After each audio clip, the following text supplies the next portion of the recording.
예, 7장과 8장에서는 사회보험 공공부조, 사회보장 제도를 다룹니다. 자, 그중에서 7장 사회보험 살펴보도록 하겠습니다. 첫 번째는 공적연금에 대해서 이야기를 합니다. 자, 공적연금은 뭐와 대비되는 말이죠? 사적연금하고 대비되는 말이죠. 예, 그래서 이제 그렇게 국가에서 하는 혹은 국가와 지방자치단체에서 하는 공적인 성격의 연금을 말한다라고 생각을 하시면 되겠고요.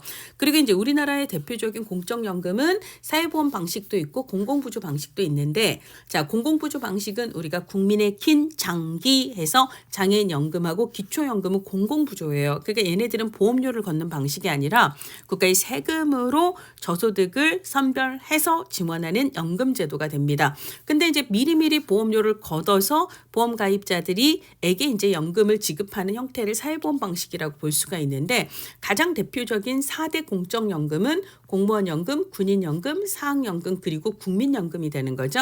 그러니까 얘네들을 우리가 4대 공적연금이라고 이야기를 합니다. 자, 그래서 얘네들이 도입된 순서는요. 공, 군, 사국, 공, 군, 사, 국 순서로 외우십시오. 그래서 1960년에 공무원연금이 60년이죠.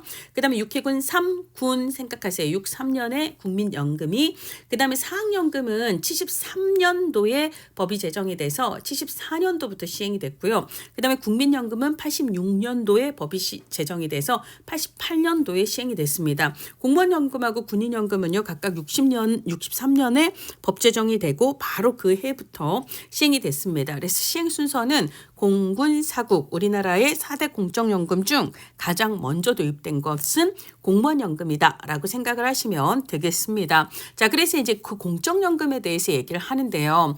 그러니까 우리가 기여, 즉 보험료를 미리 내고 받는 사회보험 방식도 있고, 그 다음에 따로 보험료를 내지 않았지만 국가의 세금으로 받는 그런 연금도 있다. 그러니까 무기연금에는 기초연금과 장애인연금이 해당이 되는 거고요. 우리가 4대 공적연금이라고 얘기한 공군, 사국 얘네들은 다 기여연금에 해당한다라고 볼 수가 있습니다. 자, 그 다음에 이제 급여의 소득 비례 연금에 따라 비례 여부에 따라서 뭐 소득 비례한 연금도 있고요. 그 다음에 정액 연금도 있습니다. 그 다음에 재정 운영 방식에 따라서 적립 방식이 있고 부과 방식이 있습니다. 자, 그래서 부과 방식과 적립 방식은 우리가 앞쪽에 소득 재분배에서 얘기를 했었어요. 소득 재분배의 유형에는 수직적 그리고 수평적 재분배도 있고, 그 다음에 근로세대가 낸 돈으로 노인 세대의 급여를 지급하는 부과 방식도 있고, 근로세대가 지금 낸 돈으로 그들이 나중에 노후에 연금을 지급하는 적립 방식도 있다라고 얘기를 했습니다. 자, 그래서 부과 방식은 세대 간, 적립 방식은 세대 내 재분배라고 얘기했던 거 기억나시죠? 그런 방식이 있는 거고요. 그 다음에 이제 기여를 확정할 건가 급여를 확정할 건가 해서 확정 기여, 즉 얼마의 보험료를 낼 건가를 정하는 거예요. 그리고 나중에 이제 연금액은 뭐 기여금이나 운용 수익에 따라서 추후에 결정되는 그런 방식을 확정 기여라고 얘기를 하고요. 확정 급여라고 하는 것은 그 나중에 이 사람이 어느 정도의 연금을 받게 될 것인지 연금액을 확정한다기보다는 급여식을 확정하는 거예요. 그래서 이제 계산식을 미리 확정을 해놓고, 그래서 가입기간이라든지 평균 임금이라든지 이런 것들을 포함을 해서 어떤 공식으로 연금액을 계산을 할 건지를 미리 확정을 해놓고 그에 맞추어서 이제 그때그때 상황에 따라서 보험료를 조정해가는 방식이 확정급여 방식입니다. 보통 이제 공적연금 같은 경우는 이런 확정급여식 방식을 취하게 됩니다. 자, 그 다음에 뭐 공사연금 체계 유형인데요. 넘어가셔도 될 것 같습니다. 자, 그 다음에 이제 재정관리 혹은 재정운영 방식이에요. 부가 방식은 근로세대가 돈 낸 거 그거를 현재 은퇴세대의 연금급여로 충당하는 방식이다라고 얘기를 했고요. 그래서 세대 간 소득 재분배 효과가 나타난다라고 얘기를 했습니다. 그러니까 이제 한 해 동안 들어오는 돈이 있고 한 해 동안 나가는 돈이 있는데, 이게 이제 좀 균형을 유지하도록 재정을 운영하는 게 부가 방식의 특징이다라고 볼 수가 있습니다. 그래서 이거는 약간 돌려막기 방식이라서 올해 이분한테 나갈 돈 올해 얘네들이 낸 돈으로 충당하면 되잖아요. 그러니까 도입을 바로 도입할 당시부터 노인 세대에게 일정한 연금을 제공할 수 있다라고 하는 그런 장점이 있습니다. 다만 근로세대하고 노인 세대의 비율 자체가 자꾸 이제 노인 세대 쪽이 훨씬 더 증가하고 있기 때문에 갈수록 근로세대의 부담은 커지고, 이들이 나중에 노인이 됐을 때 그때는 훨씬 더 근로세대가 더 적어지기 때문에 이들에게 보장되는 연금은 또 작아지는 이런 문제가 있습니다. 그래서 인구의 구성 변동에 취약하다라는 이게 이제 가장 부가 방식의 단점이다라고 볼 수가 있습니다. 자, 적립 방식은요, 내 돈이 남에게 가는 게 아니라 자신들의 노후에 연금으로 돌려받는 방식을 얘기를 해요. 그래서 한 개인이 납부한 보험료 총액과 이 사람이 나중에 받게 될 연금급여의 총액이 장기적으로 균형을 이루도록 하는 것, 이걸 수지 상등의 원칙이다라고 얘기를 하는데요. 이걸 고려해서 적립 방식의 연금을 운영을 하게 됩니다. 얘는 세대 내라고도 얘기하고 받는 시점과 내는 시점의 차이가 있다 해서 시점 간 재분배 혹은 시간적 재분배, 시간적 재분배 혹은 장기적 재분배 등으로 불린다라고 앞에서 말씀을 드렸어요. 자, 그 다음에 적립을 해놓는 거잖아요. 그렇죠. 적립을 하는 거거든요. 그래서 중간에 이제 이 사람이 지금 내고 나중에 받게 되기 때문에 그 사이에 자본을 축적해서 그것을 운용할 수 있는 혹은 투자할 수 있는 그런 가능성이 있다라는 거죠. 그렇지만 투자 과정에서 원금까지 손실할 위험도 있다. 이렇게 같이 이해를 하셔야 됩니다. 자, 근데 이제 지금 낸 돈의 가치와 나중에 그 돈의 이제 가치가 세월이 흘러 그 돈의 가치가 달라지죠. 이것을 우리는 물가 변동 혹은 화폐 가치의 변동 혹은 인플레이션이라고 얘기를 하죠. 그래서 인플레이션에 취약하다, 물가 변동에 취약하다. 이게 이제 적립 방식의 가장 큰 단점이다라고 볼 수가 있습니다. 자, 그다음에요. 우리 국민연금으로 넘어가도록 하겠습니다. 우리 이제 5대 사회보험 중에 국민연금하고 건강보험하고 노인장기요양보험은 보건복지부에서 담당을 한다라고 이야기를 했었고요. 그중에서도 연금은 국민연금공단, 얘네들은 건강보험공단에서 각각 관리 운영을 한다라고 얘기를 했어요. 그래서 이제 보험자는 국민연금은 국민연금공단이 보험자입니다. 즉 여기서 관리 운영을 한다라는 거고요.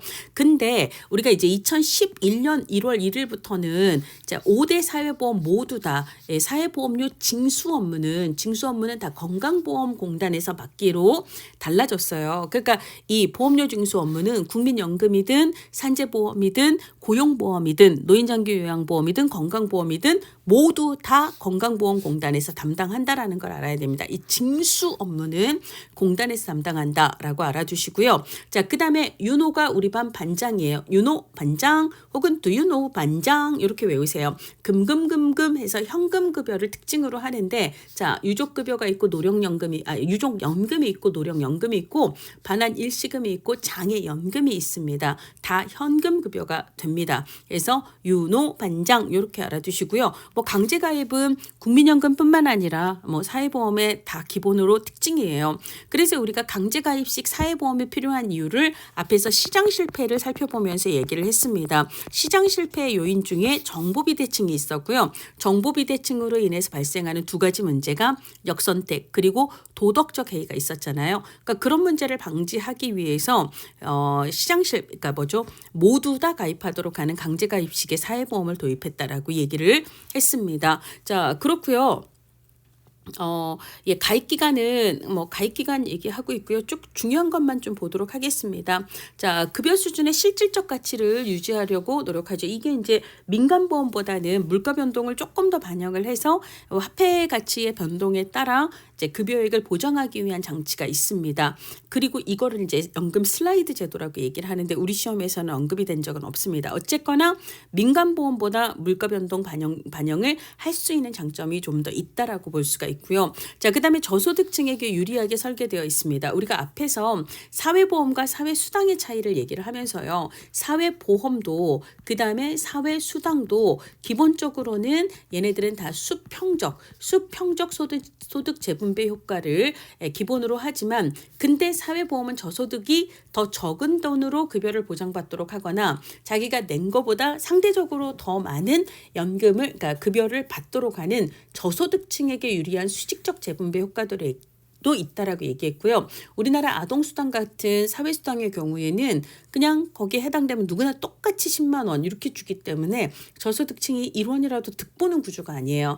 그래서 사회수당은 수평적 재분배 효과만 있다라고 얘기를 했습니다. 그래서 모든 사회보험은요. 수평적 효과도 있지만 수직적 재분배 효과도 있기 때문에 연금도 마찬가지로 저소득층이 좀 더 유리한 구조로 설계가 된다라고 볼 수 있습니다. 그럼 내가 받을 연금에 연금액은요. 개별 산식에 따라서 계산이 되는 이제 기본 연금액이 있고요. 그다음에 이건 개인적으로 각각 그 계산이 되는 방식이 아니라 매해 올해의 부양가족 연금액은 작년 부양가족 연금액의 물가 변동을 반영해서 얼마 이렇게 정해지는 거거든요. 그래서 이거는 이제 정액으로 정해지는 거고 이건 개인마다 산식에 의해서 따로 계산을 하는 거고요. 그래서 이 두 가지를 합한 금액을 연금액으로 받게 된다라는 이야기입니다. 자, 그럼 이제 개인별로 연금을 얼마 받을 것인가를 계산할 때 여기에 이제 균등 부분이 들어가고 소득 비례 부분이 들어간다라는 거예요. 자, 소득 비례 부분은요. 본인, 그러니까 가입자 개인의 평균 월급을 평균 급여를 얘기한다. 평균 소득을 얘기한다라고 볼 수가 있습니다. 그러니까 기본으로 고소득자가 있고 저소득자가 있을 텐데요. 각자 자기 소득에 비례해서 계산이 되는 부분이에요. 그러니까 고소득은 이렇게, 저소득은 이렇게 자신의 어떤 그 소득 수준에 따라서 받게 되는 부분인데 그것만 들어가는 게 아니라 전체 가입자의 평균 소득이 들어간다는 거예요. 이거를 균등 부분이라고 얘기를 합니다. 그럼 전체 가입자의 평균 소득이 이쯤에서 결정이 될 텐데요. 그러면 저소득자 입장에서는 자신이 받을 연금액의 계산에 이 값이 들어가는 거예요. 그러면 이들이 받을 연금액은 상대적으로 자기가 낸 자기 보험, 자기 월급만 기준으로 했을 때보다는 더 높아지는 효과가 있고요. 고소득자 입장에서는 전체 가입자의 평균 소득이 사실 자기 소득보다 낮죠. 근데 그 낮은 소득이 자기 연금액 계산에 들어가기 때문에 이 값이 낮아지는 효과가 있습니다. 위를 낮추고 아래를 높이는 효과, 이걸 뭐라고 부르죠? 소득 재분배 효과라고 얘기를 하고요. 이때의 소득 재분배는 저소득층이 더 유리한 구조로 작용을 하기 때문에 특히 수직적 소득 재분배 효과가 있다라고 얘기를 할 수가 있습니다. 그걸 담당하는 건 소득 비례 부분, 자기 소득에 비례한 부분이 아니라 전체 가입자의 평균 소득을 반영하게 되는 균등 부분의 효과다라고 알아두실 필요가 있습니다. 자, 그다음에 노령연금 수급권자가 소득 활동을 하면 예를 들어 내가 60세가 이제 연금 수급권이에요. 근데 내가 60세가 돼서도 여전히 소득 활동을 하고 있단 말이에요. 61세, 62세 여전히 소득 활동을 하고 있다면 그럼 최대 5년 동안 연금액이 감액되어 지급이 된다라는 이야기입니다. 자, 그다음에 소득이 있는 업무에 종사하지 않는 경우 예를 들어 내가 수급 연령이 60세인데 사실 이미 내가 55세부터 일이 없어요. 일이 없어서 손가락을 빨고 있어요. 그러면 조기 조금 더 땡겨서 원래 수급 연령보다 최대 5년을 땡겨서 연금을 받을 수 있지만 그때는 감액된 기본연금액을 평생 받게 된다라는 거예요. 감액된 기본연금액에 부양가족 연금액을 합산한 이제 기본 연금액을 받게 된다라는 이야기를 하고 있습니다. 그러니까 소득을 활동이 있으면 수급 연령 이후에 최대 5년 동안 연금액이 감액이 되는 거고 내가 수급 연령이 되기도 전에 이미 소득이 끊기면 조금 더 먼저 연금을 받기 시작하는 대신 평생 동안 감액된 연금을 받게 되는 그런 구조가 있다라는 얘기입니다. 자, 그다음에 연금의 중복 급여 조정인데요. 같은 사유로 예를 들자면 우리가 여기는 장애 연금이 있지만 산재보험에서는 장해 급여가 있습니다. 그다음에 여기서는 유족 연금이 있지만 근데 이제 그 산재보험에서는 유족 급여가 있단 말이에요. 자, 그러니까 사실 같은 사유입니다. 같은 사유로 연금에서 국민연금에서 요것도 받고 산재보험에서 요것도 받고 그다음에 국민연금에서 요것도 받고 산재에서 요것도 받게 되는 요런 경우에 해당이 되면 그럴 때에는 이 국민연금의 장애연금이나 유족연금액을 50%만 지급을 한다라는 거예요. 감액해서. 그래서 이제 우리가 특히 이제 요 부분이죠. 산재에서 같은 이제 그 명목으로 중복되는 급여를 받게 될 때 이런 얘기가 2011년에 한 번 나왔습니다. 자, 그다음에 최근의 개혁으로 이게 이제 2025년 1월 시험만 하더라도 요 얘기가 시험 문제에 나왔었거든요. 근데 이제 시험 이후에 이게 바뀌어 버린 거예요. 그래서 2026년부터 43%로 소득 대체율을 그러니까 내가 평소 받던 이제 평균 임금의 43% 정도까지는 연금액을 보장받는 이런 방식으로 이제 조정을 조정을 하기로 했습니다. 대신에 보험료율을 현행 9%에서 단계적으로 이제 13%로 올리겠다라고 발표를 했다라는 거고요. 자, 그다음에 우리가 이제 얼마의 연금액을 받게 되는가, 즉 개인마다 우리가 기본 연금액을 계산한다라고 얘기를 했는데요. 내가 받게 될 기본 연금액의 그 액수에 영향을 미치는 가장 중요한 세 가지 요인은 가입 기간입니다. 즉 내가 보험료를 얼마의 기간 동안 냈는가, 그다음에 나의 평균 임금이 되는 거죠. 나의 평균 소득이 있고요. 그다음에 이게 소득 비례 부분이 되는 거고, 균등 부분 뭐예요? 전체 가입자의 평균 소득. 예, 이게 이제 소득 재분배 효과를 담당을 하는 이게 이제 균등 부분이다라고 얘기를 했습니다. 이제 이런 것들에 의해서 기본연금액이 결정이 돼요. 자, 근데 가입 기간이 늘어나면 늘어날수록 연금액도 증가하는, 그래서 내가 매달 받는 연금액이 증가하는 효과가 있는 거죠. 자, 그래서 국가에서 이 사회보험 국민연금을 운영을 할 때 가입 기간, 이 계산식에 그 사람이 실제 가입한 것보다 더 많은 기간 보험료를 낸 것으로 가입 기간을 더 추가로 넣어준다는 거예요. 그래서 매달 받을 수 있는 연금액을 더 올려주는 장치가 있습니다. 이것을 우리는 크레딧 제도라고 얘기를 하는데요. 2008년에 처음 시행이 될 당시에는 고마워, 사회적인 공헌을 기초로 해서요.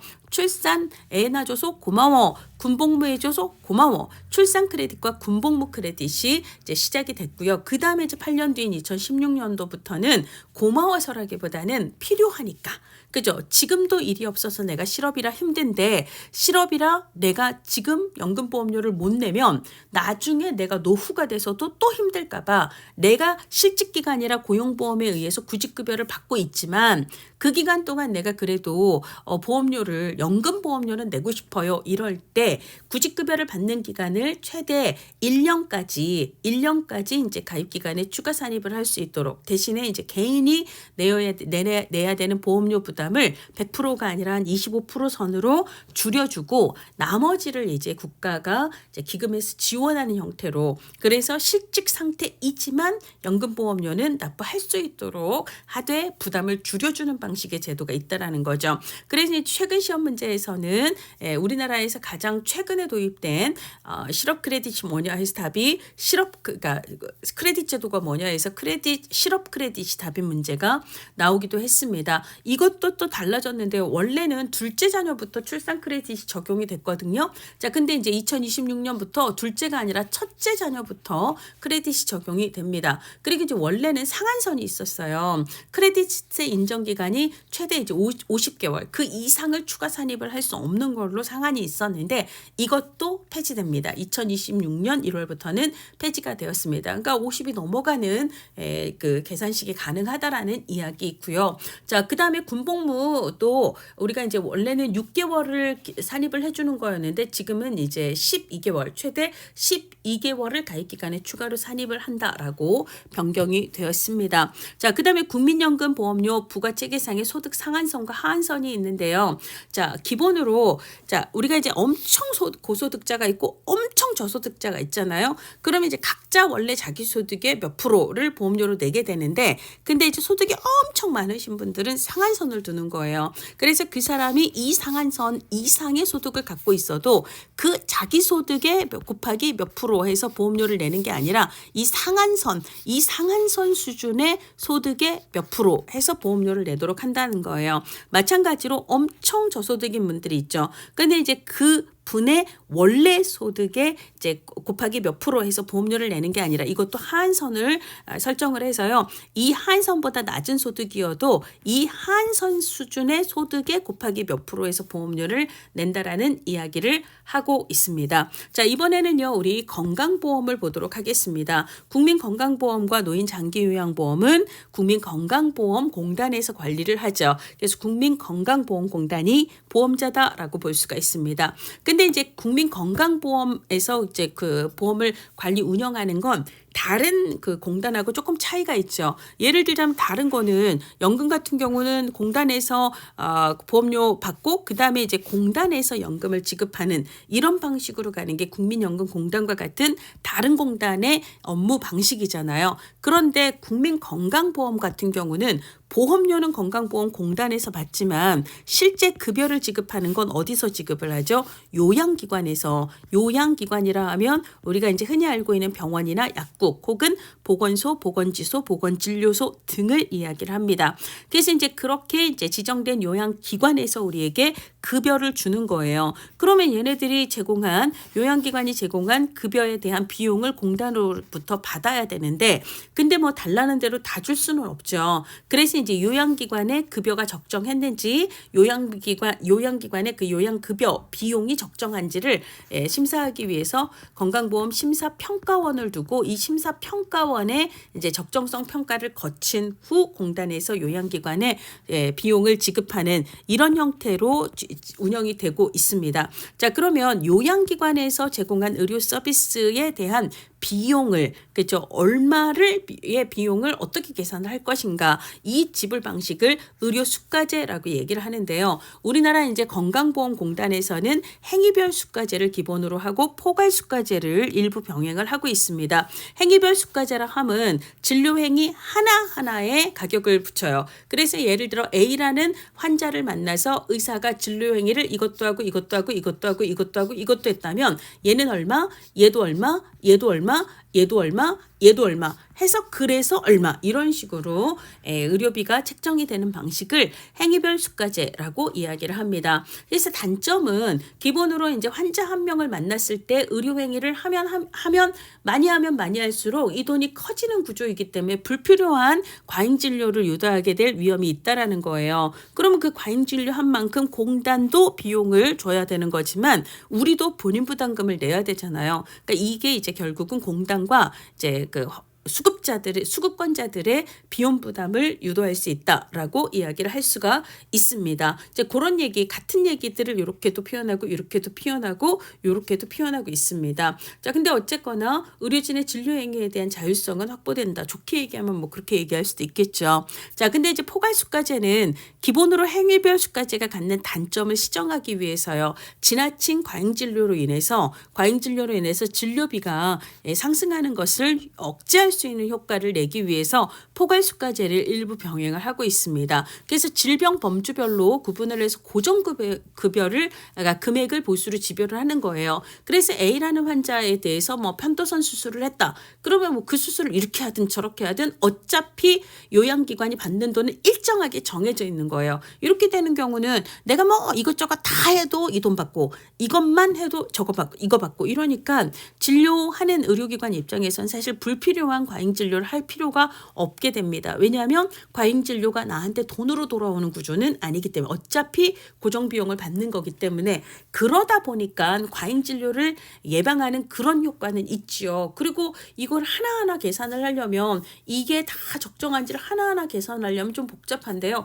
이건 어차피 정해진 비용으로 때리는 거기 때문에 기본으로 행정 절차가 간소하다. 즉 운영 효율성이 높다라는 그런 운영비를 줄일 수 있다라는 그런 장점도 있습니다. 그리고 이제 과잉 진료를 방지하면 공단의 비용이라든지 그다음에 환자의 본인 부담금이 감소한다라는 그런 부분이 있다라는 거예요. 과잉 진료를 하면 뭐 고가의 이런 것들을 막 안 이용해도 되는데 이용해서 그걸로 이제 돈을 벌려고 하는 심보들이 작용을 할 수 있다라는 거죠. 이런 거는 이제 그런 걸 예방할 수 있다라는 장점이 있지만 근데 이제 단점으로 얘기를 한다면 포괄수가제는 그러니까 굳이 내가 뭐 이거에 대해서 막 새로운 걸 시도를 하려는 의지를 안 갖는다는 거예요. 뭐 새로운 걸 시도했다고 해서 내가 그거에 대한 또 다른 비용을 받는 게 아니기 때문에 그냥 약간 매너리즘에 빠지게 되는 그런 단점을 우리가 생각을 해볼 수가 있습니다. 주로 이제 발생 빈도가 높은 7개 질병군에 대해서 적용을 하고 있고요. 총액계약제하고 인두제는 우리나라에서 현재 사용이 되는 방식은 아닌데요. 총액계약제는 1년간 이제 의료 비용을요. 자, 그 공단하고 의료기관의 대표기관이 같이 협의를 해서 그럼 전체 예산을 이 예산 안에서 쓰자라고 약속을 하는 거예요. 그러니까 어차피 정해진 예산 범위 내에서 쓰는 거기 때문에 진료비 상승 억제 효과가 가장 크다라고 얘기를 할 수가 있습니다. 자, 인두라고 하는 건 머릿수, 사람 머릿수를 얘기하는 거죠. 이거는 주로 이제 주치의제가 시행이 되고 있는 나라죠. 그래서 뭐 내가 담당하는 환자 수는 몇 명이다, 뭐 이런 거에 비례를 해서 금액을 지불하는 방식이다라고 볼 수가 있습니다. 자, 우리나라의 건강보험제도는요, 보험은 관리 운영하는 곳은 이제 국민건강보험공단이고 우리는 이제 보험 가입자가 되는 거죠. 자, 건강보험공단의 회계연도는 정부의 회계연도를 따릅니다. 즉 1월 1일부터 12월 말일까지가 1회계연도가 된다라는 거죠. 자, 우리나라는 1963년 12월에 의료보험법을 제정을 했지만 그때는 강제가입식의 사회보험은 아니었습니다. 그러다가 1976년에 의료보험법을 개정을 하면서 그때 이제 처음으로 사회보험, 강제가입식 사회보험으로서 규정이 됐고요. 그리고 그게 이제 시행된 게 1977년부터였어요. 그러니까 1977년부터 의료보험이라는 제도가 시작이 됐지만 근데 이제 그때의 방식은 독일처럼 조합주의 방식이었습니다. 그래서 모든 가입자들이 하나의 공단에서 관리가 되는 방식이 아니라 다수의 조합들을 각각 운영하는 방식이었다라는 거죠. 그러다가 이게 1999년에 국민건강보험법으로 바뀌면서 자, 모든 가입자들이 공단에서 통합관리되는 방식, 즉 통합주의로 바뀌게 되었습니다. 자, 그런 얘기들을 하고 있고요. 자, 그래서 얘네들이 이제 예전에는 이런 식의 조합들이 따로따로 운영이 되었지만 1999년에 법 제정, 건강보험법 제정을 통해서 이제 이후로는 통합돼서 운영이 되고 있다라는 얘기를 하고 있습니다. 자, 우리나라는 행위별 수가제가 기본이고요. 포괄세과제를 일부 병행하고 있다라고 말씀을 드렸습니다. 자, 의료급여 대상은 의료급여법에서 규정을 하죠. 근데 국민의 긴장기 이건 뭐예요? 공공부조입니다. 공공부조. 그러니까 이제 이런 분들은 어차피 이제 국가 예산으로 의료 지원이 되는 분들이기 때문에 굳이 이분들이 보험료를 내는 방식의 건강보험에 가입될 필요는 없거든요. 자, 그래서 의료급여 수급권자를 제외한 전 국민은 이제 건강보험 가입자다라고 보시면 되겠습니다. 그래서 국내에 거주하는 국민이라면 본인 의사와 관계없이 강제 가입되는 구조가 된다라는 거죠. 공무원과 같은 특수직격 종사자는 기본으로 얘네들은 연금제도가 따로 있기 때문에 국민연금의 가입자가 되지 않습니다. 그 다음에 이들은 고용보험의 가입자도 되지 않습니다. 그 다음에 산재보험도요. 이들은 따로 있어요. 그래서 산재보험의 가입자도 되지 않습니다. 그치만 건강보험에는 가입이 되는 거예요. 근데 건강보험과 노인장기요양보험은 가입자도 그 다음에 보험자도 동일해요. 둘 다 건강보험공단이 보험자이고 그 다음에 건강보험 가입자는 자동으로 노인장기요양보험 가입자가 됩니다. 근데 이제 공무원과 같은 특수직격 종사자는 당연히 이제 건강보험 가입자가 되기 때문에 노인장기요양보험 가입자라고 볼 수가 있는 거죠. 이 세 개에는 해당이 되지 않는다라고 보시면 되겠습니다. 자, 그 다음에 국내 거주자를 적용 대상으로 하고 해외에 거주하는 국민은 피부양자로 인정되지 않습니다. 자, 우리나라 사회보험은요. 기본적으로는 위험 발생을 했을 때 급여가 지급이 되는 수평적 재분배 효과를 기본으로 하지만 사회보험은 뭐도 있다? 수직적 재분배 효과, 즉 저소득이 유리한 구조로 설계가 됩니다. 자, 연금제도 같은 경우 국민연금은요. 본인이 낸 것보다 이 전체 가입자의 평균 소득이 저소득의 연금의 계산식에 들어감으로써 낸 것보다 많은 연금을 받도록 하는 방식으로 저소득에게 유리하게 설계되는 게 국민연금이라면 건강보험제도는요. 우리가 이제 병원이나 약국을 갈 때 의사나 약사가 우리의 경제적 처지에 따라서 의료 처치를 달리하는 건 아니에요. 즉 동일한 혜택을 받는다는 거예요. 그렇지만 동일한 요양급여에 대해서 우리가 낸 보험료는 같다 다르죠. 자기 소득이 몇 프로기 때문에 소득이 높은 사람은 많은 보험료를 낸 거고 소득이 낮은 사람들은 낮은 보험료를 낸 거잖아요. 즉 저소득층은 상대적으로 적은 보험료를 가지고 동일한 수준의 급여가 보장되는 방식이기 때문에 저소득에게 더 유리한 그죠? 그런 수직적 소득 재분배 효과가 발생한다라는 겁니다. 자, 건강보험제도에서 의료비 절감 효과가 큰 것은요. 포괄수가제입니다. 행위별 수가제라고 하면 안 돼요.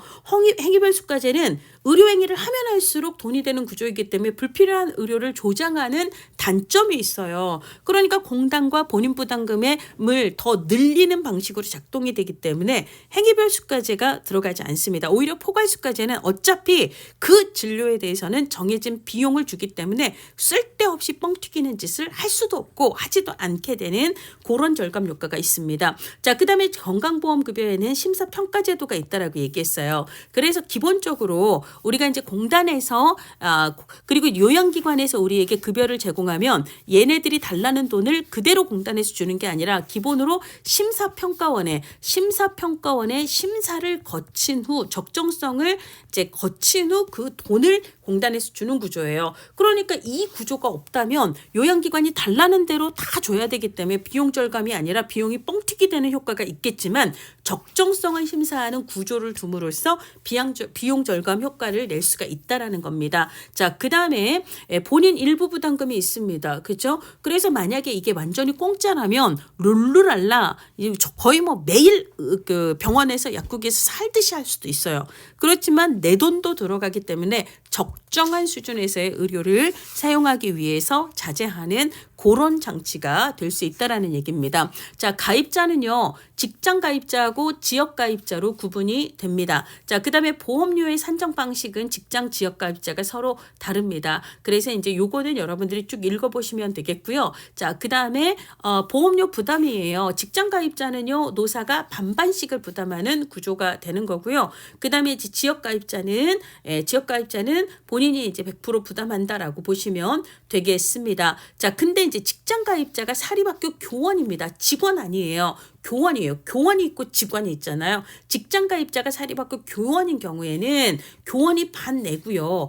그 다음에 학교가 반을 내는 게 아니라 학교는 30%를 그리고 국가가 20%를 부담합니다. 이게 벌써 3번이나 시험 문제 나왔기 때문에 꼭 알고 계셔야 되겠습니다. 자, 경감 대상자 따로 읽어보시고요. 급여의 형태입니다. 우리가 앞서서도 얘기를 했었어요. 자, 요양급여는 건강보험에도 있고 산재보험에도 있어요. 아파서 치료받고 뭐 약처치받고 이런 것들 있잖아요. 이게 요양급여인데 내가 만약에 산재 사유로 인해서 요양급여를 이용하면 그때는 산재보험의 요양급여를 이용하면 되는 거고 산재 사유가 아니라면 우리는 건강보험의 요양급여를 이용하게 되는 거예요. 우리가 이제 병원이나 약국 갔을 때 돈을 받는 게 아니죠. 현물급여에 해당합니다. 그리고 건강검진도 건강검진을 받는 거지 돈을 받는 게 아닙니다. 현물급여에 해당합니다. 그렇지만 내가 부득이한 사유로 인해서 지정된 요양기관이 아닌 뭐 우리 동네 조산원에서 내가 애를 낳을 수밖에 없어서 내가 이제 극극히 조산원에 돈을 낸 거 있잖아요.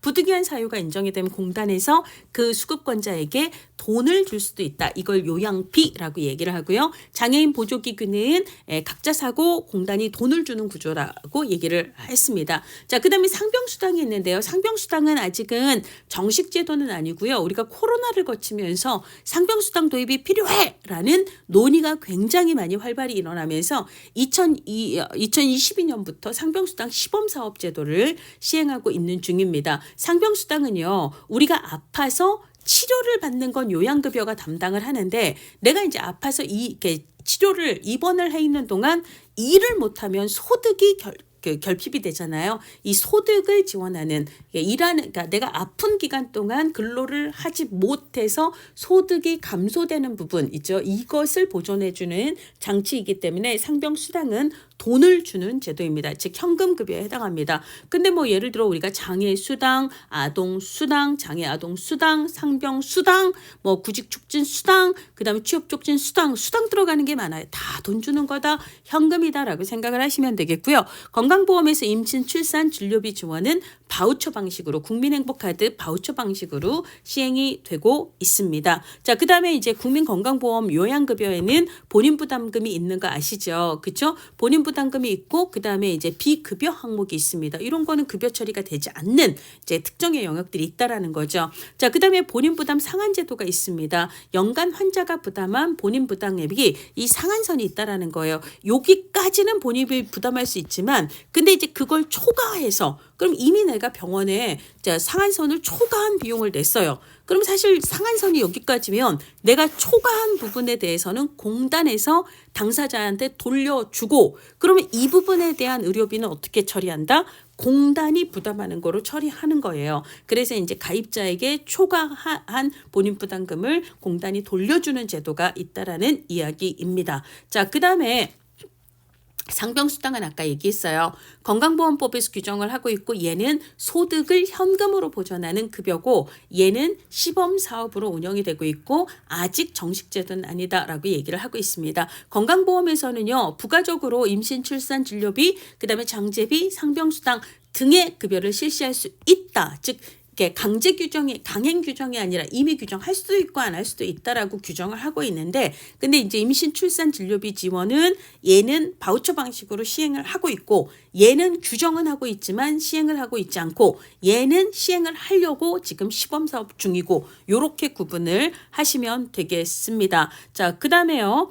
노인 장기 요양 보험으로 가도록 하겠습니다. 자, 노인 장기 요양 보험은 2007년에 법 제정이 돼서 2008년부터 시행을 하고 있습니다. 자, 그다음에 노인 장기 요양과 그다음에 건강보험은 둘 다 보험자가 건강보험공단이에요. 그러니까 이제 건강보험공단에서 이 두 개의 사회보험을 다 이제 관리 운영을 한다라고 보시면 되겠습니다. 적용 대상은요. 65세 이상의 노인이거나 아니면 65세 미만이더라도 노인성 질병을 갖고 있는 자가 대상이 돼요. 그래서 우리가 이제 앞서서 할당체계 얘기하면서 대상자 선정하고 관련해서 얘는 인구학적 연령을 따지고 있으니까 인구학적 기준을 학적 기준 즉 연령을 따르는 거라면 질병이 있고 없고는 뭐죠? 진단적 기준을 따른다 이렇게 얘기를 했었습니다. 자, 그래서 이제 그 사람들 중에 이제 장기요양 등급 판정위원회에 의해서 등급 판정 등급은 총 6개 등급이 있습니다. 1에서 5등급까지가 있고요. 등급까지가 있고 마지막 6번째 등급은 6등급이라고 얘기하지 않고 인지 지원 등급이라고 얘기를 하죠. 그래서 전체 6등급이 있는데 이 등급 안에 들면 그 사람이 이제 각 등급에 맞는 차등적인 급여를 받을 수 있는 자격을 갖게 됩니다. 자, 그래서 장기요양 등급 판정을 받은 65세 이상 노인 혹은 65세 미만이라도 노인성 질병이 있는 사람은 소득 수준과는 상관이 없어요. 왜냐하면 얘는 공공부조가 아니라 사회보험이기 때문에 자산조사가 필요가 없거든요. 그렇죠? 그래서 이 등급에 따라서예요. 장기요양 등급에 따라서 차등적인 급여를 받게 된다라고 보시면 되겠습니다. 자, 그러면 65세 이상 노인이거나 65세 미만의 자중 노인성 질병을 갖고 있는 사람들 중 실제 등급 판정을 받는 기준은 뭐냐면 6개월 이상 동안 혼자서 일상생활을 수행하기가 어렵다라고 인정이 될 때 등급 인정을 한다라고 보시면 되겠습니다. 자, 그다음에 장기요양 보험료율은 장기요양위원회의 심의를 거쳐서 대통령령으로 정한다라고 규정을 하고 있고요. 그러니까 어차피 이제 건강보험공단에서 건강보험과 노인장기요양 사업을 둘 다 담당을 하기 때문에 보험료는 같이 걷어요. 그래서 너 이거는 얼마야? 이것도 얼마야? 그러니까 합산해서 얼마야? 그거 내라고 통합징수를 한다라는 이야기를 하고 있습니다. 통합징수를 하더라도 회계관리는 각각 해야 되죠. 이건 당연한 얘기다라고 볼 수가 있습니다. 장기요양 인정의 유효기간은 최소 1년 이상으로 할 것 이렇게 규정이 되어 있어요. 그러니까 유효기간은 1년 혹은 2년 혹은 3년은 될 수 있지만 6개월 이렇게 잡아서는 안 된다라는 거예요. 그래서 예전에는 이제 기본 기간 그렇고요. 기본 기간을 1년 이렇게 했었고요. 1년 지금은 이제 기본 기간이 2년입니다. 그러니까 어쨌거나 1년 이상으로 잡으라고 했으니까 2년도 되고 3년도 되는데 기본 기한을 현재는 2년으로 잡고 있고요. 다시 이제 재심사를 했을 때 같은 등급이 되면 그때부터 5년, 4년, 3년으로 이제 등급에 따라서 조금씩 차이가 있습니다만 기본은 2년이다라고 알아두시면 되겠습니다. 자, 그다음에 장기요양 기관에서 이제 급여를 제공하게 되는데 이게 이제 우리가 건강보험에서는 요양급여, 요양기관이라고 얘기를 하는 거고 노인장기요양보험법에서는 장기요양급여, 장기요양기관, 장기요양요원 이렇게 얘기를 하잖아요. 그럼 장기요양기관은요. 시장군수구청장의 지정을 받아야 됩니다. 근데 그 지정 대상이 어떻게 되냐면 노인복지법상 노인복지시설들 중에서 노인의료복지시설에 해당하는 노인요양시설과 노인요양공동생활가정. 그래서 의료의 료는 요양의 요하고 같아요. 그래서 의료복지시설에는 요양시설, 요양공동생활가정이 있는데 자, 얘네들이 장기요양기관으로 지정이 될 수 있는데요. 지정이 되면 얘네들은 생활시설이기 때문에 시설급여를 제공을 하게 됩니다. 근데 이제 노인복지법상 노인복지시설들 중에 재가 노인복지시설이 있거든요. 자, 이 재가 노인복지시설을 여러분들이 동네마다 보는 재가 노인복지센터라는 간판을 갖고 있는 요즘 굉장히 많이 보이는 그런 시설들이지요. 자, 이들은요, 만약에 이제 장기요양기관으로 지정이 되면 이들은 재가 급여를 제공을 하게 됩니다. 그러니까 이제 어르신이나 뭐 노인성 질병이 있는 분들은 자기 집에서 있고 장기요양요원이 방문해서 요양, 방문해서 목욕, 방문해서 간호 등의 서비스를 제공을 하거나 이분들이 이제 집에서 지내시면서 주야간 보호로 일정 시간대의 서비스를 이용하거나 월 9일 이내에 며칠 동안의 단기 보호를 받고 다시 집으로 돌아오는 구조이거나 이제 이런 서비스들을 받을 수 있다라는 이야기입니다. 자, 우리가 이제 건강보험에서도 요양급여에 본인부담금이 있는 것처럼 장기요양급여에서도 본인부담금이 있습니다. 우리가 이제 재가급여가 있고 시설급여가 있다라고 얘기를 했어요. 둘 다 현물급여에 해당한다라고 얘기했는데 재가급여의 경우에는 15% 장기요양 비용의 15%를 본인이 부담을 해야 되고요. 시설급여의 경우에는 20%를 비용을 부담을 해야 합니다. 이거 어떻게 보이시냐면 아이고 시설이 영 후졌다고 제가 씹어 이런 거예요. 시설이 영 후졌다고 제가 씹어. 그래서 시설급여는 20입니다. 20%고요. 제가 씹어. 제가급여는 15%다라고 암기를 하시면 되겠습니다. 중복수급 금지예요. 이게서 어지간한 사회보장제도에선 중복수급을 금지하는 원칙들이 많이 있습니다. 따라서 제가급여 받으면서 시설급여를 받을 수 있다? 아닙니다. 자, 시설급여 받으면서 특별연금급여를 받을 수 있다? 아닙니다. 이런 거예요. 물론 일부 예외가 있어요. 일부 예외가 있지만 원칙적으로는 이 세 개의 급여 형태를 중복해서 받을 수 없다가 맞는 이야기예요. 자, 그 다음에 이제 급여의 종류는요. 현물급여에 해당하는 재가급여와 시설급여가 있고요. 특별히 현금을 드릴 수도 있는 특별현금 급여가 있습니다. 그래서 재가급여와 시설급여의 내용은 여러분들이 보시면 되겠고요. 그리고 이제 시설보다는 가급적이면 재가급여를 우선으로 제공하라는 원칙을 강조를 합니다. 특별급여에는 가족요양비, 특례요양비, 요양병원 간병비가 있지만 실제 시행되고 있는 건 요양병원 간병비고요. 얘는 시행되고 있지 않고 얘는 시범사업으로 시행이 될 예정이라서 그래서 실제로는 시행되고 있는 가족 요양비만 현재 우리 시험 문제에 나왔습니다. 그러니까 부득이한 사유로 가족으로부터 요양을 받을 수밖에 없는 사유가 인정이 되면 그럴 때는 그 가족에게 가족 요양비를 지급할 수 있다라는 거예요. 그럼 부득이한 사유라는 건 뭐냐면 창간 도서 벽지에 이제 집이 있어요. 지리산 꼭대기에 혹은 배 타고 3-4시간 가야 있는 섬에 그 집이 있어요. 그럼 장기요양 기관에서 매일 장기요양 요원이 등산하고 배 타고 거기까지 오가기가 힘들다는 겁니다. 자, 그 다음에 태풍과 비바람이 불어서 막 다리는 끊기고 사람은 훨훨 날아다녀요. 이럴 때는 못 갑니다. 자, 그 다음에 신체나 정신적인 사유로 인해서 블랙리스트에 오르는 분 있잖아요. 그래서 이제 아무도 거기 안 가요. 이럴 때는 어쩔 수 없이 가족이 돌볼 수밖에 없기 때문에 그때는 이제 가족요양비라고 하는 특별한 형태의 현금급여를 드릴 수 있다라고 보시면 되겠습니다. 자, 이번에는요 산재보상보험입니다. 산재보상보험과 고용보험은 둘 다 고용노동부 소관이에요. 그리고 이제 근로복지공단에서 관리 운영을 하고 있습니다. 자, 그래서 고용노동부 장관이 관장을 하고 근로복지공단에서 보험급여를 결정하고 지급을 하게 됩니다. 그렇지만 보험료 징수 업무는 2011년 1월부터는 모든 5대 사회보험 모두 다 건강보험공단에서 징수 업무를 담당하고 있다라는 걸 기억을 해주셔야 합니다. 자, 그러면 산재보험의 보험 가입자는 누군가? 근로자가 아니라는 거예요. 사용자 즉 고용주가 피보험자, 보험 가입자입니다. 이 말은 달리 얘기하면 보험료를 누가 낸다? 보험료는 가입자가 내기 때문에 근로자는 낸다 안 된다? 내지 않아요. 사용자가 산재보험의 모든 보험료를 다 낸다라고 보셔야 되겠습니다. 그 다음에 이제 우리가 앞서서 현물급여, 현금급여 얘기하면서 산재보험의 8개의 급여 유형 중 요양급여만 현물이고 나머지는 다 현금이에요 라고 얘기하면서 휴장장유 요상간직, 휴장장유 요상간직 얘기했습니다. 그래서 급여 유형 이거 외워두셔야 돼요. 올해 그 법제론, 올해 아닙니다. 2025년 법제론 시험 문제에서도 산재보험의 급여 유형이 아닌 거, 급여 유형에 해당하는 거를 아닌 걸 고르는 문제가 나왔거든요. 그래서 휴장장유 요상간직이고요. 자, 이때 장장은 장해급여입니다. 우리나라는 어떤 법에서도 장해급여라는 말은 없어요. 장해급여는 틀린 얘기예요. 장해급여와 장랩이라는 거. 그 다음에 상병보상연금이 연금으로 끝나지만 얘는 국민연금이 아니라 산재보험의 급여 유형이라는 걸 특히 주의를 하셔야 합니다. 그리고 요양급여만 현물이라는 걸 꼭 기억을 해주셔야 합니다.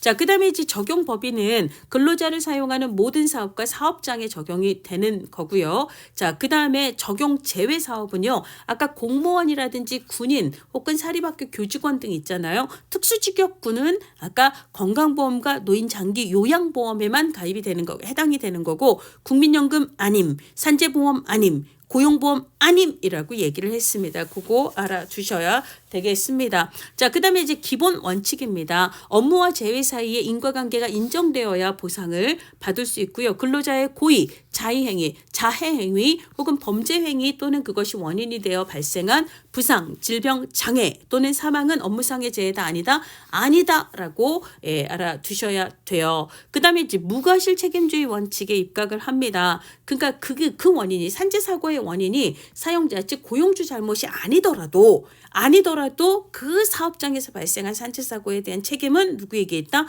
사용자에게 있다라는 거예요. 어머 어떡해. 그래서 그 사용자들이 이제 산재보험에 가입을 해서 미리미리 그것을 대비하도록 하는 산재보험법을 운영을 하고 있는 거죠. 그래서 이제 근로자의 과실 여부에 상관없이 산재사고에 대한 보상이 이루어지기도 합니다. 보험관계의 성립인데요. 당연 적용 사업장 중에서 아직 미가입 상태에서 하필이면 산재사고가 나버렸어요. 그럼 어떡하죠?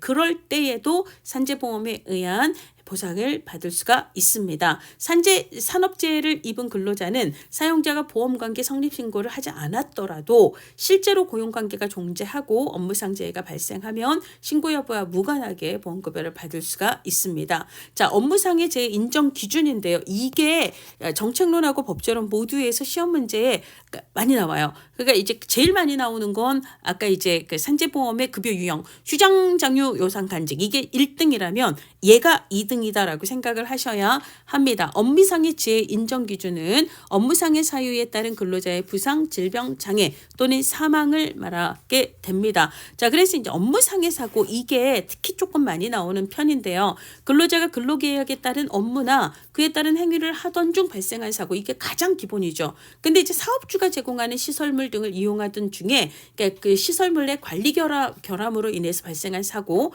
그다음에 사업주가 주관하는 행사를 이렇게 준비하거나 행사에 참여하던 중에 발생한 사고라든지 휴게 시간 중에 사업주의 지배 관리하에 있다고 볼 수 있는 행위로 발생한 사고 이런 것들은 다 업무상 사고에 해당이 됩니다. 그래서 업무상 질병보다는 이 업무상 사고가 조금 더 시험에 많이 나오는 편이에요. 자, 업무상 질병에서 직장 내 괴롭힘 포함이 된다 안 된다? 포함이 됩니다. 고객의 폭언으로 인한 스트레스 해당이 됩니다. 그렇죠? 그렇고요. 그 다음에 출퇴근제예요.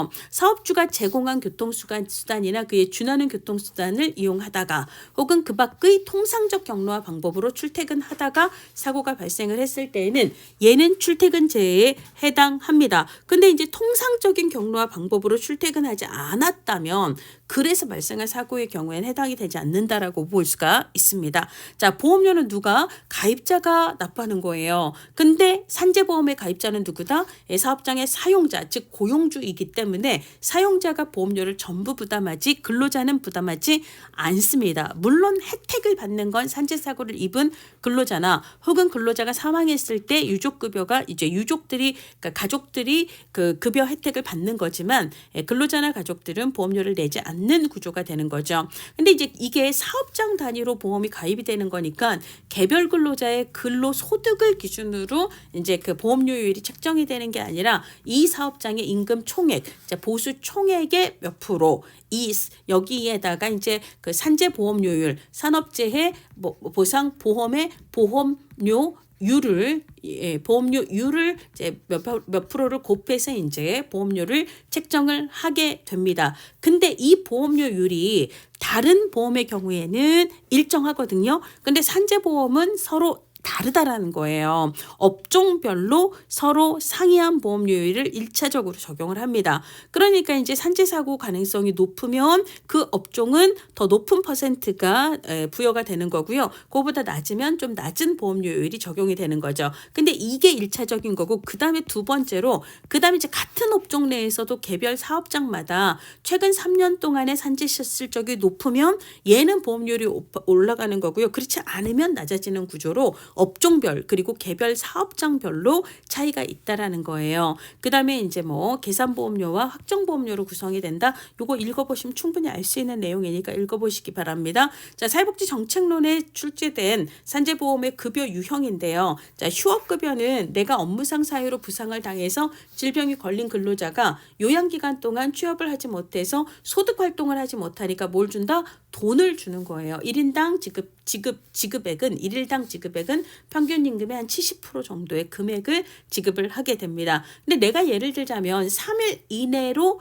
빨리 복귀할 수 있는 경미한 부상인 경우에는 그때는 요양급여, 산재의 요양급여 처리를 하지도 않고요. 산재의 휴업급여 처리를 하지도 않습니다. 그러니까 4일차부터 급여 처리가 된다라고 보시면 되겠습니다. 장해 급여가 있습니다. 우리가 이제 국민연금에는 장애 연금이 있는 거고요. 여기는 장해 급여가 있는 건데 얘는 국민연금의 장애 연금은 1에서 4등급까지의 등급을 나누어서 국민연금이 차등적인 연금 지급을 하게 되고요. 여기서는 14급이에요. 1에서 14급까지 이제 따라서 이제 차등적으로 장애급여를 지급을 하게 됩니다. 자, 그다음에 유족급여에 대한 얘기가 있습니다. 그래서 급여 수급 자격자의 범위는 여러분들이 법제론 자료에도 나와 있으니까 참고하시면 될 것 같습니다. 자, 그다음에 우리가 이제 급여의 지급, 심사 청구, 구상권 이런 얘기가 있는데요. 그것도 읽어보십시오. 우리가 심사 청구는 어디서 얘기를 했었냐면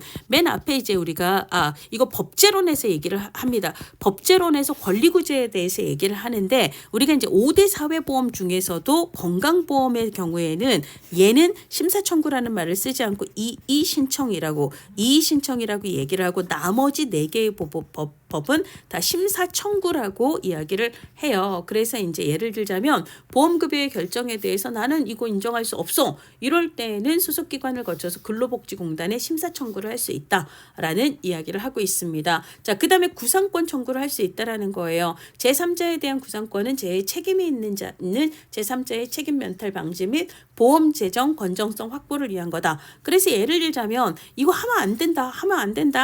하지마라고 얘기를 했는데 굳이 그 짓을 해가지고 걔 때문에 사고가 나서 많은 사람들이 뭔가 이렇게 산재 사고를 입게 되었어요. 그래서 그거 다 산재 처리하느라고 그 산재 근로복지공단의 비용 부담이 커졌습니다. 그 비용 니네들이 내! 라고 구상권을 청구할 수 있다라는 얘기예요. 그래서 제3자의 책임 면탈을 방지하고 보험 재정의 건전성을 확보하고자 한다라는 이야기를 하고 있습니다. 자, 이번에는요 고용보험입니다. 자, 고용보험법은 1993년에 제정이 돼서 얘는 1995년부터 이제 고용보험 제도가 시행이 됐고요. 얘 역시도 산재보험하고 비슷하죠. 그래서 그러니까 고용노동부 소관이고요. 근로복지공단에서 관리 운영을 하고 있습니다.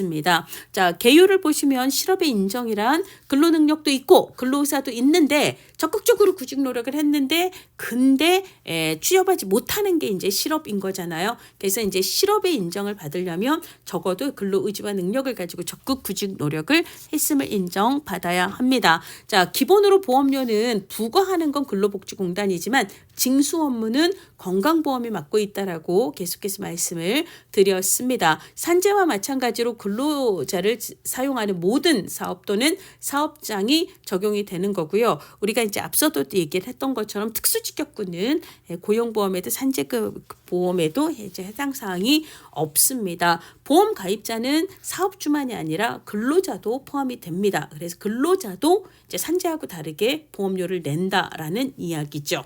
자, 그래서 산재보험과의 비교를 얘기를 하고 있습니다. 그래서 좀 읽어보시면 되겠고요. 그 다음에 이제 재원은 당연히 보험 재정이죠. 근데 여기서는 사용자만 내는 게 아니라 근로자도 부담하는 보험 재정이 있는 거고 국가가 지원하는 지원금이 있을 수 있습니다. 그리고 이제 고용보험 기금을 이제 운용한 수익금이 포함이 될 수가 있습니다. 자, 그리고 이제 고용보험의 핵심적인 사업은 실업급여를 지급하는 거. 근데 이거는 약간 소극적이에요. 그래서 미리미리 고용 안정을 시키기 위해서 고용 안정 사업, 직업훈련 지원, 그 다음에 육아휴직이나 출산 전후 휴가 때 이게 유급의 휴직 휴가기 때문에 그때 이제 급여 처리를 실업급여 보험료 기금을 이용해서 지급을 하는 그런 사업들을 이제 할 수 있다라는 얘기예요. 자, 근로자를 사용하는 모든 사업장이라고 얘기를 했는데 지금은 예술인도 고용보험 가입 대상에 포함이 됩니다. 자, 그 다음에 적용제외 얘기했는데 아까 공무원, 그 다음에 뭐 사립학교 교직원 이런 분들 안 들어간다라고 얘기했어요. 군인은요? 군인은 여기에 들어갑니다. 이게 기본으로 군인도 고용보험에 해당이 되지 않아요. 자, 그렇게 보시면 되겠습니다. 자, 그 다음에 65세 이후에 고용되거나 자영업을 그때부터 개시한 사람에게는 구직급여 적용하지 않습니다. 육아휴직급여도 적용하지 않습니다. 자, 그 다음에 이제 고용보험의 사업으로는 가장 대표적인 게 실업급여가 있죠. 실업급여에 대해서는 이 사업에 대한 보험료는 근로자와 사용주가 반반 부담을 하게 됩니다. 자, 근데 고용안정 직업능력 개발 사업에 대해서는 사업주가 전액 보험료를 부담한다라는 그런 차이가 있습니다. 그러니까 실업급여 보험료에 대해서는 근로자도 반 낸다 이렇게 보시면 되고요. 압류불가, 양도불가, 담보제공불가는요 거의 디폴트예요. 어디서 나와도 맞다라고 보시면 되겠습니다. 반씩 부담한다라고 얘기를 했고요. 그 다음에 구취 실업 이렇게 외우라고 아까 제가 현금 급여 형태 얘기하면서 말씀을 드렸어요. 그래서 구취 실업입니다. 구직급여와 취업촉진수당은 실업급여에 해당하고요. 그중에 취업촉진수당은 이렇게 외우세요. 조직이 꽝이네. 조직이 꽝이네. 조직이 꽝 요렇게 해서 알아두시기를 바랍니다. 특히 얘는요 법제론에서 많이 나옵니다. 여기 정책론에서는 안 나왔지만 법제론에서 많이 나오기 때문에 꼭 알아두실 필요가 있습니다. 자, 그래서 이제 구직급여를 보시면 구직급여의 수급 요건이에요. 자, 고용보험법에서의 이직은요 직장을 이동하는 게 아니라 피보험자와 사업주 사이에 고용관계가 끝난 거예요. 그러니까 이제 그러니까 우리가 흔히 얘기하는 실직 이게 이제 법에서는 이직이다라고 보시면 되겠습니다. 그래서 기준이 되는 기간 동안 피보험 단위 기간이 그러니까 예를 들어 이 기관에서도 이 직장에도 있었고 저 직장에도 있어서 각각의 기관에서 직장에서 내가 이제 보험료를 냈다면 그거 다 합산을 한다라는 거죠. 그렇게 해서 보험료를 낸 기간이 보험가입 기간이 180일 이상이어야 되고 그리고 이제 근로의사와 능력이 있는데도 취업을 못한 상태여야 되고 그다음에 이직의 사유가 실직 사유가 자기 사정이라거나 자기의 중대한 규칙 사회로 인한 회고에 해당하지 않아야 하고 그다음에 적극적인 재취업 노력을 해야 하고 이게 이제 구직급여의 기본 수급 요건이다라는 거예요. 그러니까 구직 활동을 열심히 해야 한다라는 거죠. 근데 이제 우리가 산재보험에서도 아까 지나가는 말로 얘기를 했었지만 산재보험에서 우리가 아프면 산재사고로 아파서 치료받는 건 요양급여가 담당을 하고 그 기간 동안 일을 못해서 소득을 보전받는 건 휴업급여가 담당한다라고 이야기를 했습니다. 근데 얘네 둘 다 대기 기간이 3일이 있어요. 그러니까 3일 이내로 이제 다시 회복될 수 있는 경미한 경우는 이때는 산재보험 처리를 하지 않는다는 거예요. 그러니까 산재보험의 요양급여도 휴업급여도 4일 차부터 적용이 된다라는 겁니다. 자, 마찬가지로 구직급여도요. 구직급여도 실업의 신고일부터 7일간은 대기기간으로 모아서 구직급여를 지급하지 않습니다. 그 7일이 끝난 다음부터 구직급여 처리가 된다라고 보시면 되겠고요. 그러면 내가 구직급여를 며칠 동안 받는가? 이게 이제 120일에서 270일까지 그리고 이제 경우에 따라서 연장하는 연장 사유에 따른 연장이 있는데요. 근데 기본은 이렇게 되는 거거든요. 그러면 이제 그 기간 내가 구직급여를 받는 소정일수를 어떤 변수에 의해서 결정을 하게 되는가? 그게 보험에 가입한 기간, 즉 내가 보험료를 얼마간의 기간 동안 냈는가 하고 이직 시의 연령에 따라서 이제 그 구직급여를 받는 소정일수의 차이가 생기게 됩니다. 그리고 이제 연장을 할 때는 훈련, 그다음에 개별, 그다음에 특별 연장급여가 있다라는 거고요. 그리고 이제 앞서도 얘기했지만 65세 이후에 자영업을 개시한 사람에게는 여기서 있었죠. 그래서 65세 이후에 고용이 됐거나 자영업을 개시한 경우에는 구직급여도 육아휴직 등의 급여도 적용하지 않는다라고 말씀을 드렸습니다. 자, 그다음에 뭐 고용원적 직업능력 개발 사업은 사업주가 전액 보험료를 낸다라는 거 알아두시고요. 자, 육아휴직급여는 남녀고용 평등법상 이제 근로자의 권리예요. 육아휴직은 남녀 모두 할 수가 있습니다. 근데 이제 그게 유급 휴가기 때문에 그 휴직 기간 동안에 급여를 고용주가 다 내야 되는 건 부담이 되기 때문에 이거를 이제 고용보험의 보험기금을 사용해서 지급을 한다라는 이야기를 하고 있습니다. 자, 그렇고요. 뭐 육아휴직 급여액은 뭐 굉장히 마이너한 얘기죠. 넘어가셔도 될 것 같습니다. 그 외에 이제 자영업자의 고용보험과 자영업자인 피보험자의 실업급여 종류에 대해서도 가끔 이렇게 나오는데 사실 여러분들은 뭐 이런 거는 좀 제끼셔도요. 좀 굵직한 내용을 중심으로 공부를 하시면 될 것 같습니다.